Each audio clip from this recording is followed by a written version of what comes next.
श्री शिवाय नमस्तुभ्यम। आप सभी पर भोलेनाथ का सदैव आशीर्वाद बना रहे। प्रिय श्रोताओं, सोमवार का दिन भगवान शिव को समर्पित है। इस दिन भक्त भोलेनाथ को प्रसन्न करने और उनकी कृपा प्राप्त करने के लिए व्रत रखते हैं। मान्यता है कि इस दिन सच्चे मन से पूजा करने से सभी मनोकामनाएं पूर्ण हो जाती हैं। आइए भगवान शिव की महिमा का गुणगान करते हुए इस पावन कथा का आरंभ करते हैं। एक बार किसी नगर में एक साहूकार था। उसके घर में धन की कोई भी कमी नहीं थी, लेकिन कोई संतान न होने के कारण वह बहुत ज्यादा दुखी रहता था। संतान प्राप्ति के लिए वह हर सोमवार को व्रत रखता था और पूरी श्रद्धा के साथ शिव मंदिर में जाकर भगवान शिव और माता पार्वती की पूजा किया करता था।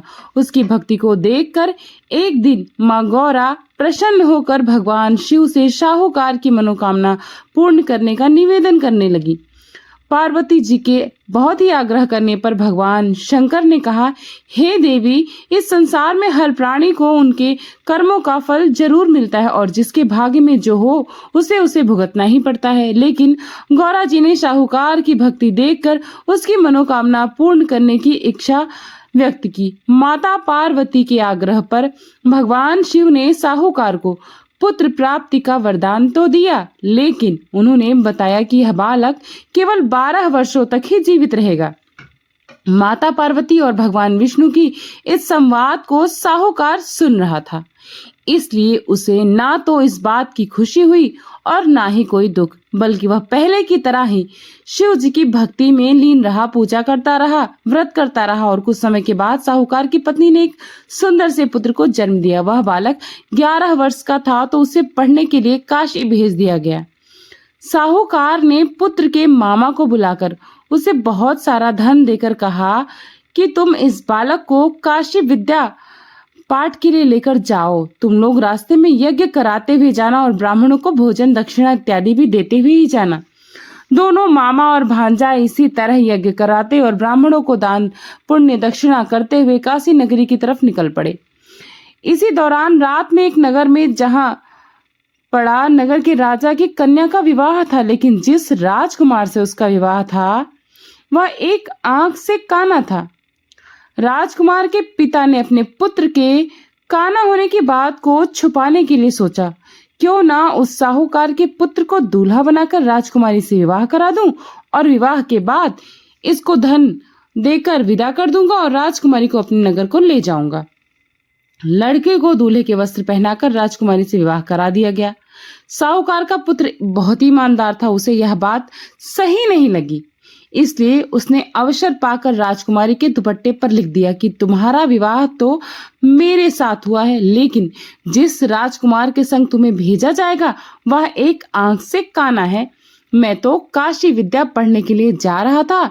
जब राजकुमारी ने चुन्नी पर लिखी हुई बातें पढ़ी तो उसने अपने माता पिता को यह सारी बातें बता दी। राजा ने अपनी पुत्री को विदा ही नहीं किया, फिर बारात वापस चली गई। दूसरे और साहूकार का पुत्र और उसका मामा काशी पहुंचे और वहां पर जाकर उन्होंने यज्ञ किया। जिस दिन साहूकार का पुत्र 12 वर्ष का हुआ उस दिन भी यज्ञ का आयोजन था। लड़के ने अपने मामा से कहा कि मेरी तबीयत कुछ ठीक नहीं है मामा। मामा ने कहा, तुम अंदर जाकर थोड़ा सा विश्राम करो।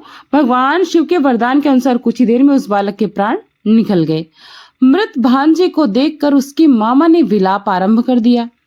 संयोगवश उसी समय भगवान शिव और माता गौरा उधर से जा रहे थे। पार्वती जी ने भोलेनाथ से कहा, स्वामी, मुझे इसके रोने का स्वर सहन नहीं हो रहा है। आप कृपया इस व्यक्ति के कष्ट को अवश्य दूर कीजिए। जब भगवान शिव मृत बालक के समीप गए और बोले, अरे यह तो उसी साहूकार का पुत्र है जिसे मैंने 12 वर्षों की आयु का वरदान दिया था। अब आज इसकी आयु तो पूरी हो चुकी है। लेकिन मातृभाव से विभोर माता पार्वती कहने लगी, हे महादेव, आप इस बालक को और आयु देने की कृपा करें, नहीं तो इसके वियोग से इसके माता पिता भी तड़प तड़प कर मर जाएंगे। माता पार्वती के पुनः आग्रह पर भगवान शिव ने उस लड़के को जीवित होने का वरदान दे दिया। शिव जी की कृपा से वह लड़का जीवित हो गया। शिक्षा पूरी करके लड़का मामा के साथ अपने नगर की ओर वापस चल पड़ा। दोनों चलते हुए उसी नगर में पहुंचे जहां उसका विवाह हुआ था। उस नगर में भी उन्होंने यज्ञ का आयोजन किया। उस लड़के के ससुर ने उसे पहचान लिया और महल में ले जाकर उसकी खूब आवभगत की और अपनी पुत्री को धूमधाम के साथ विदा भी कर दिया। इधर साहूकार और उसकी पत्नी भूखे प्यासे रहकर अपने बेटे की प्रतीक्षा कर रहे थे। उन्होंने प्रण कर रखा था कि अगर उन्हें अपने बेटे की मृत्यु के समाचार मिला तो वे भी प्राण को त्याग देंगे, परंतु उस अपने बेटे के जीवित होने का समाचार पाकर वे बेहद प्रसन्न हो गए। उसी रात भगवान शिव ने साहूकार के स्वप्न में आकर कहा, हे श्रेष्ठी, मैंने तेरे सोमवार के व्रत करने और व्रत कथा सुनने से प्रसन्न होकर तेरे पुत्र को लंबी आयु का वरदान दे दिया है। इस प्रकार जो कोई सोमवार व्रत की कथा सुनता है या पढ़ता है या करता है, उसके सभी दुख दूर होते और सभी की मनोकामनाएं पूर्ण हो जाती हैं। एक बार भोलेनाथ और माता पार्वती जी मृत्यु लोक में भ्रमण करने के लिए पधारे। दोनों विदर्भ देश में अमरावती नाम की सुंदर नगरी में जाकर पहुंचे। यह नगरी सभी प्रकार के सुखों से भरपूर थी। वहां बहुत सुंदर सुंदर शिव जी के मंदिर भी हैं। भगवान शंकर देवी पार्वती जी के साथ उन्हीं में से एक मंदिर में निवास करने लगे। एक दिन माता पार्वती ने भोलेनाथ के साथ चौसर खेलने की इच्छा प्रकट की। भगवान शिव ने उनकी बात सुन ली और वे दोनों चौसर खेलने लगे। तभी मंदिर का पुजारी पूजा करने वहां पर आया। माता पार्वती ने पुजारी से पूछा, पुजारी जी, अच्छा बताइए, हम में से आज कौन जीतेगा? पुजारी जी ने कहा, महादेव ही जीतेंगे। थोड़ी देर के बाद खेल समाप्त हुआ तो विजय माता गौरा की हो गई। माता पार्वती ने पूछा पुजारी से कि बताओ, अच्छा पुजारी जी, हम में से आखिर विजय किसकी हुई है? तब पुजारी जी ने महादेव को ही विजय होने की बात बताई। यह सुनकर देवी गौरा बहुत ही पुजारी जी पर क्रोधित हो गई और उन्हें कोढ़ी होने का श्राप दे दिया। कोढ़ से ग्रस्त पुजारी बहुत दुखी रहने लगा। एक दिन देवलोक की अप्सरा भगवान शिव की पूजा करने के लिए उस शिव मंदिर में आ गई। पुजारी जी की कोढ़ अवस्था देखकर उसे दया आ गई। पूछताछ करने लगी तब पुजारी जी ने सारी बातें अप्सरा को बता दी। उनमें से एक अप्सरा बोली, आप सभी व्रतों में श्रेष्ठ 16 सोमवार के व्रतों को करो, इससे शिव जी प्रसन्न होंगे और तुम्हारे कष्ट अवश्य दूर कर देंगे। पुजारी जी ने इस व्रत की विधि पूछी। तब अप्सराओं ने बताया कि सोमवार के दिन व्रत रखो, स्वच्छ वस्त्र धारण करो, संध्या और उपासना के बाद आधा किलो गेहूं का आटा लेकर इसके 3 भाग करना। घी, गुड़, दीप, नैवेद्य, पुंगीफल, बेलपत्र, जनेऊ, जोड़ा, चंदन, अक्षत और पुष्प आदि से प्रदोष काल में भगवान शंकर का पूजन अवश्य करना। 3 भागों में से 1 भाग शिव जी को अर्पण कर देना, बाकी 2 भाग को शिव जी के प्रसाद के रूप में उपस्थित जन को बांट देना, खुद भी प्रसाद अवश्य ग्रहण करना। इस तरह 16 सोमवार व्रत करके 17वें सोमवार को पाव भर की पवित्र आटे की बाटी बनाना, उसमें घी और गुड़ मिलाकर चूरमा बनाना, शिव जी को भोग लगाकर उपस्थित भक्तों में बांट देना। इसके बाद परिवार सहित प्रसाद ग्रहण करना, तो इससे सभी मनोरथ पूर्ण हो जाएंगे।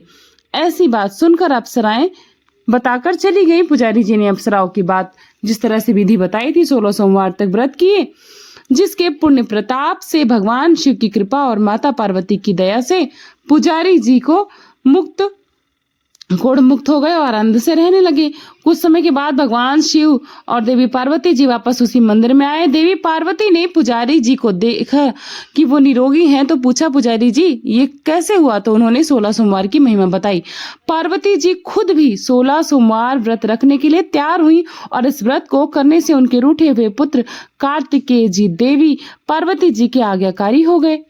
कार्तिकेय जी ने जब माता से पूछा कि माता आपने ऐसा क्या किया कि जिससे मेरा हृदय परिवर्तन हो गया, तब देवी पार्वती जी ने 16 सोमवार की कथा उन्हें सुना दी।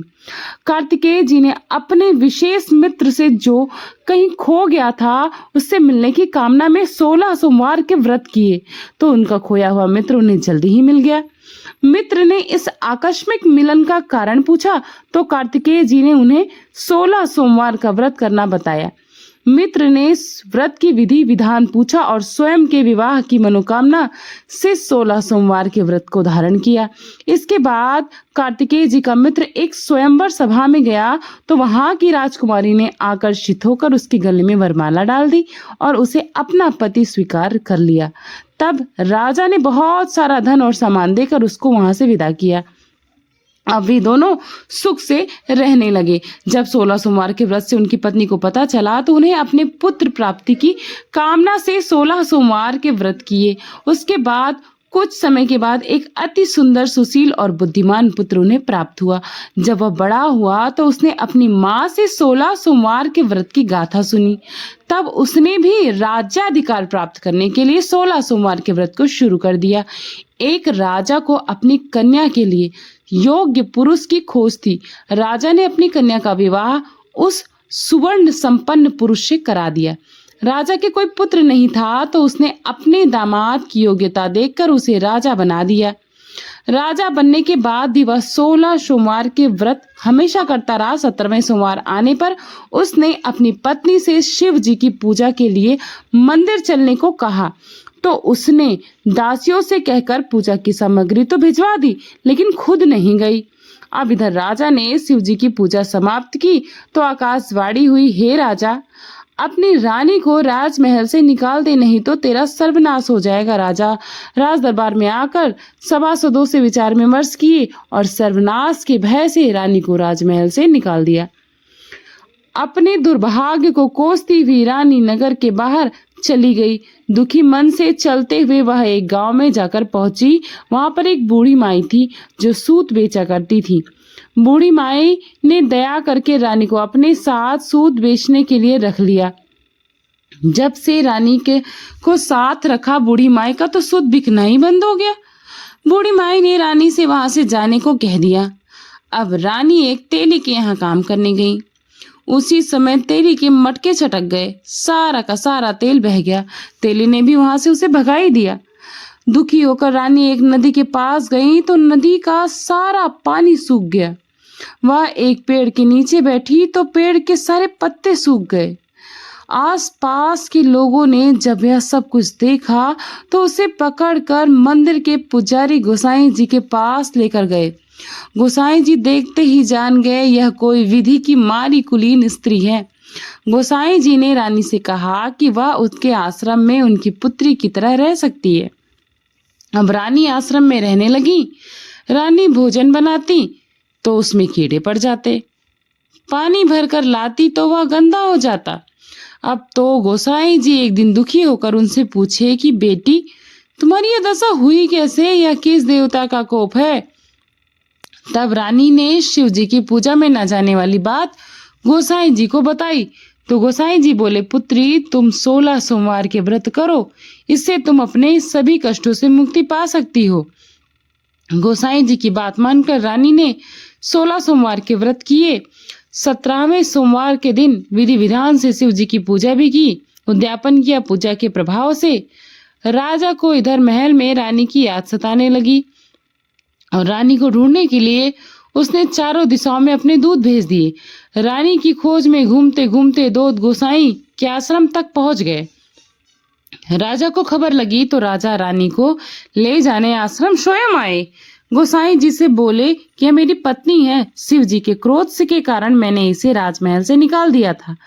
अब जब शिव जी का प्रकोप शांत हो चुका है तो इसे मेरे साथ जाने की आज्ञा दे दीजिए। गोसाई जी ने रानी को राजा के साथ जाने की आज्ञा दे दी।